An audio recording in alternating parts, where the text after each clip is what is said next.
June 12, 1944. Normandy, France.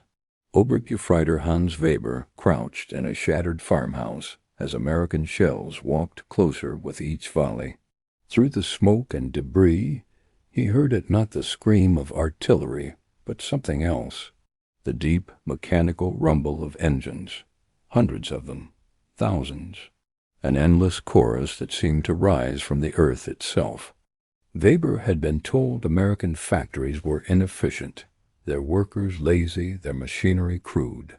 He'd laughed at the propaganda films showing Detroit assembly lines. But now, as the ground trembled beneath him, and the horizon filled with Sherman tanks stretching beyond sight, the laughter died in his throat.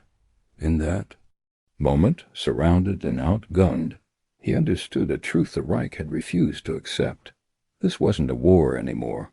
It was industry against ideology, and the outcome had been decided long before the first shot was fired. If you're watching from somewhere in the world where history still echoes, hit that like button and subscribe. Share in the comments where you're tuning in from, whether it's Berlin, Detroit, or anywhere between. This is a story about the moment arrogance met reality, and nothing was ever the same. The metallic tang of cordite filled Weber's lungs. Around him, his squad mates whispered prayers in the darkness. Outside, the American advance rolled forward with the inevitability of a factory line itself. Methodical, unstoppable, precise. Weber had mocked these same soldiers just weeks ago, called them soft, said they couldn't fight without their machines. Now, watching another wave of trucks appear through the dust, each one identical to the last, he realized the machines weren't a crutch, they were the point. America hadn't come to fight a traditional war. They'd come to demonstrate what industrial might actually meant. And Germany, for all its martial pride, had brought rifles to a factory. The propaganda had been so convincing. Throughout 1943 and early 1944, German soldiers heard the same narratives repeated until they became articles of faith. America was a mongrel nation, divided by race and class, incapable of the unity required for total war. Its workers were spoiled by high wages and comfort. Its factories, while numerous, lacked the precision and quality of German engineering. The numbers told a different story, but few German soldiers saw those numbers. In 1943 alone, American factories produced over 85,000 aircraft. Germany managed roughly 25,000. The United States launched 27 aircraft carriers that year. Germany had none. American shipyards delivered a new Liberty ship every 42 hours on average. Some rolled off the line in just 24 hours, welded together by workers who'd been farmers and shopkeepers just months before. Weber listened to the ship's engines, steady, powerful, reliable, each one carrying mountains of supplies without pause. The doubt became certainty. Germany couldn't match this. The war wasn't about courage or tactics anymore. It was about who could build more, faster, and keep it running. When they reached Boston Harbor, Weber's last illusions died as endless docks and cranes revealed industrial power beyond anything propaganda had prepared them to face. The docks stretched for miles. Cranes swung day and night, loading ships in endless cycles. Warehouses towered over the waterfront, while trains unloaded cargo already destined for new fronts. Standing with other prisoners, Weber heard Miller whisper, "Mein Gott, how do we fight this?" No one answered. There was no answer left to give. The train journey west offered thousands of miles of education. Through barred windows, prisoners saw farms stretching beyond sight and factories operating nonstop. Highways overflowed with civilian cars while war raged overseas. "Where are the ration lines?" one soldier asked. Weber, watching Chicago's glowing mills, saw production dwarf anything Germany could achieve. The realization settled heavily over the prisoners. They had fought a nation not yet strained to its limits. Americans still drove cars and ate well while factories supplied distant battlefields. Germany demanded sacrifice yet lagged behind. America simply turned on its assembly lines and let industrial momentum decide outcomes. At Camp Stark in New Hampshire, reality shifted again. Barracks were plain but dry, heated, and orderly.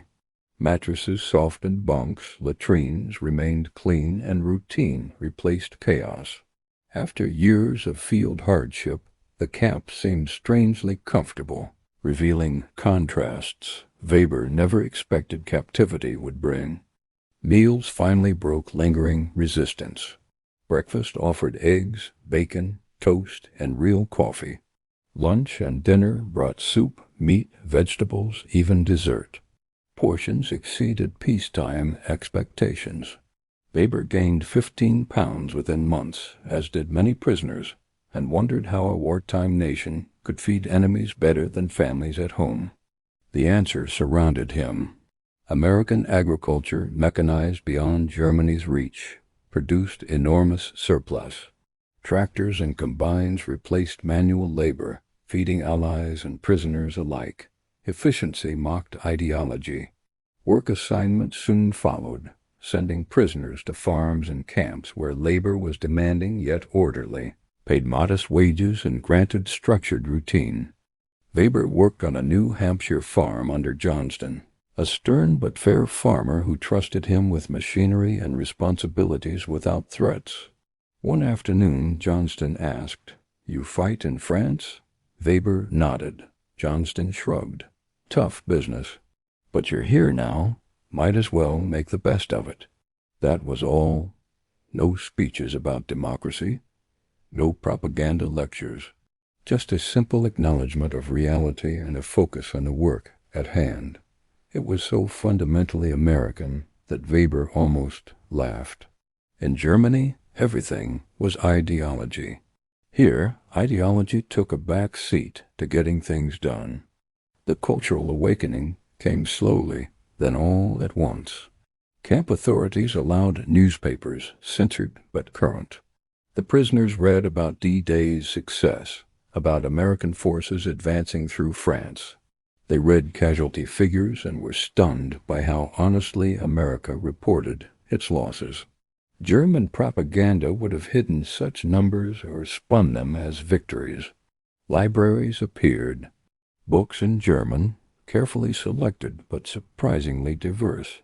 History, philosophy, science, even some literature the Nazis had banned. Weber found himself reading Goethe again, remembering what German culture had been before the Reich twisted it into something unrecognizable. Music saved some men's souls. A violinist named Klaus Schmidt organized a small orchestra. Camp authorities provided instruments, actual instruments, not makeshift prison crafts. Within weeks, the orchestra was performing Beethoven and Mozart for fellow prisoners and curious American visitors. Schmidt wept the first time they played the Ninth Symphony. "I thought I'd never hear this again," he said. "I thought the war had killed beauty." But here, in a prison camp in New Hampshire, beauty survived, thrived even. The divide among prisoners grew sharper as months passed. Hardcore Nazis like Hauptmann Muller clung to their beliefs with desperate intensity. They formed groups, enforced discipline, punished anyone who showed too much friendliness toward Americans. A young prisoner named Peter Vogel made the mistake of thanking a guard in English. That night, he was beaten in the latrine. "You forget who you are," Muller hissed. "You forget what they are." But Weber was beginning to forget nothing. He was remembering everything the propaganda had made him forget. Remembering that humans could live without constant fear, that efficiency didn't require brutality. That strength came not from threatening your own people, but from giving them reasons to work hard willingly. The American guards noticed the internal tensions, but rarely intervened directly. They let the Germans police themselves, watching to see who emerged as leaders. It was a subtle intelligence operation disguised as benign neglect. By observing the prison hierarchy, the Americans learned exactly which prisoners were still dangerous true believers and which had begun to question. Weber found himself in the growing middlemen who weren't ready to embrace America, but couldn't deny what they saw. They worked their shifts, ate their meals, and quietly wondered what would happen when the war ended, if they'd even want to go home. Winter brought unexpected freedom. The camp organized a Christmas celebration. The orchestra played. Someone had baked Stollen, the traditional German Christmas bread using American ingredients. Guards stood back and let the prisoners celebrate with minimal supervision. Weber sat in the mess hall, eating Stollen and drinking coffee, listening to Schmidt's violin sing out Silent Night in German. Around him, men who'd fought for Hitler's Reich now sat peacefully in an enemy land, treated with more humanity than their own government had shown its citizens. The irony was crushing and enlightening. "We lost," Weber said quietly to the man beside him. "The war's not over yet," the man replied, but without conviction. "No," Weber said. "We lost before it started. We just didn't know it." The man didn't argue. In the silence between violin notes, they both understood. Spring 1945 brought news of Germany's collapse. The prisoners gathered around radios as surrender terms were announced. Some wept. Some celebrated quietly. Muller raged, insisting it was Allied lies that the Reich would rise again. But most simply felt numb relief. It was over. Finally, it was over. The question now was what came next. American officials began interviewing prisoners, assessing who could safely return to Germany and who posed continued risks. Weber's turn came in late May. "You want to go home, Obergefreiter Weber?" the American officer asked. Weber thought of his family. His mother, if she'd survived the bombing. His sister in Hamburg living in ruins. Then he thought of the farm where he worked, the regular meals, the absence of fear, the simple dignity of honest labor without ideology poisoning everything. "I don't know," he admitted. "What's left to go home to?" The officer's expression softened. "That's something you'll have to figure out. But for what it's worth, you've been a good worker. Caused no trouble. If you wanted to stay, there are programs. We'll need laborers for rebuilding. Stay in America." The thought would have been treason 2 years ago. Now it was simply a choice. Weber didn't answer immediately. The officer didn't push. Over the following weeks, the camps began to empty.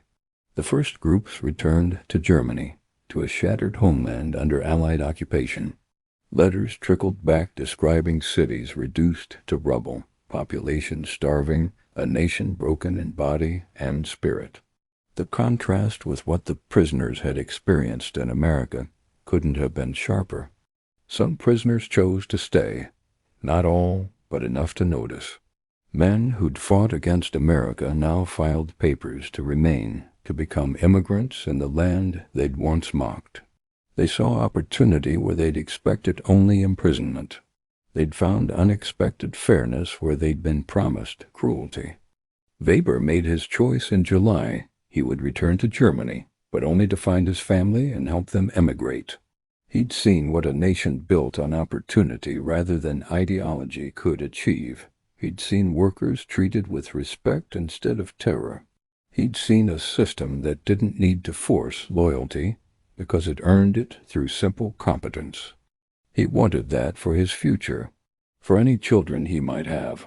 On his last day at the farm, Johnston shook his hand. "You did good work, Hans. Learned fast. Stayed honest."